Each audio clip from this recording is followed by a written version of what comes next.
अस्सलामु अलैकुम वरहमतुल्लाहि वबरकातुहू।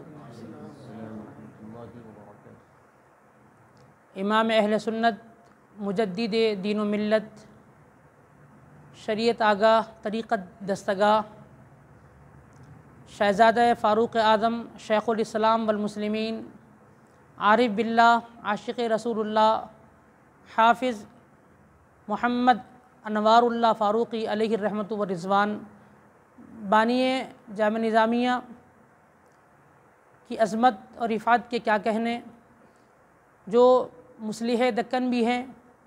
और सबसे अहम तरीन बात यह है कि ये दक्कन और अहले दक्कन के लिए रसूलुल्लाह की अता है।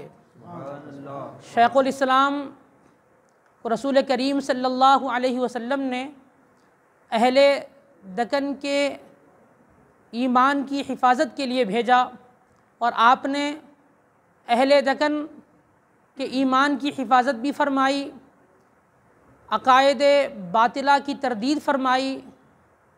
जहाँ बदअक़ीदगी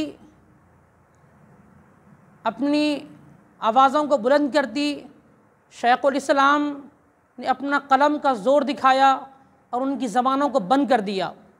और जहाँ शेख़ुल इस्लाम ने अपने कलम के ज़रिए से उनकी ज़बानों को बंद किया, वहीं ऐसे बदअक़ीदगी को अहले दक्कन की हिफाजत के लिए उनको शहर बदर भी कर दिया।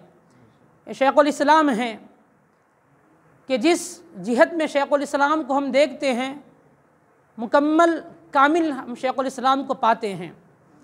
हाज़रीन मोहतरम, रद्द क़ादियानियत पर शेख़ुल इस्लाम ने 3 किताबें लिखी और उनके बातिल अक़ीदों का जवाब दिया और उनके हर सवालों का जवाब दिया। और ऐसा जवाब दिया कि आज तक की तारीख़ में वो किताबें, वो कलम जो शेख़ुल इस्लाम ने उठाया था, सबों ने ये बात को मान लिया कि शेख़ुल इस्लाम का जो कलम है रद्द क़ादियानियत पर वाकई इसकी कोई मिसाल नहीं मिल सकती। और उस वक्त जब यह कानून नाफिज किया जा रहा था कि कादियानी इस्लाम से खारिज है, तो उस वक्त जिन किताबों को हवाले के तौर पर पेश किया गया था वो शेख़ुल इस्लाम ही की किताबों का मामला था।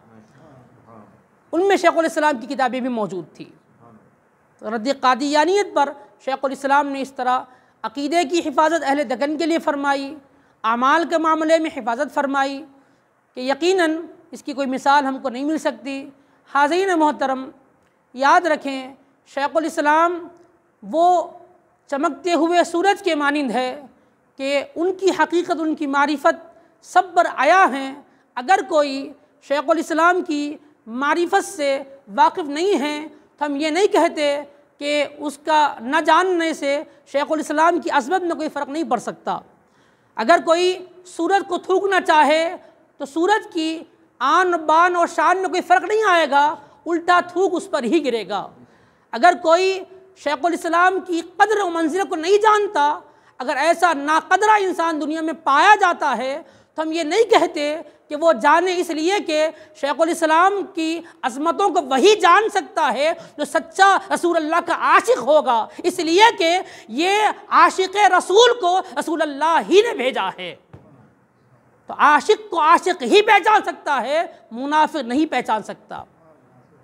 अगर कोई शेख़ुल इस्लाम पर उंगली उठाए, कोई अगर ज़बान दराशी करे, तो हम यही कहते हैं कि पेट में ख़राबी थी, हराम का पेट में भरा है, इसलिए ज़ुबान से गंदगी ही निकल रही है। इसलिए कि अल्लाह वालों को बोलने वाला वही बोलता है जिसके पेट में हराम की कमाई हो, जो सूदी लेन देन का कारोबार करने वाला हो या रिश्वत की कमाई अपने पेट में पाता हो, वही अपनी गंदगी को ज़ुबान से निकालता है। तो हम ये नहीं कहते कि कोई शेख़ुल इस्लाम को अगर न जानता है, न मानता है, तो वो कसूर उसका नहीं है, नहीं समझता है, तो हम यही कहेंगे जो मारिफत के मीनार है, अगर कोई उसको नहीं देखता तो कसूर उसका नहीं है। अगर कोई हम ये कहें, अगर कोई ये कहे कि अगर कोई इंसान आसमान को देखकर भी अंधा हो, अगर ये कहता है कि मैंने आसमान को नहीं देखा, तो आसमान का कसूर नहीं होगा, कसूर उसकी आँखों का होगा।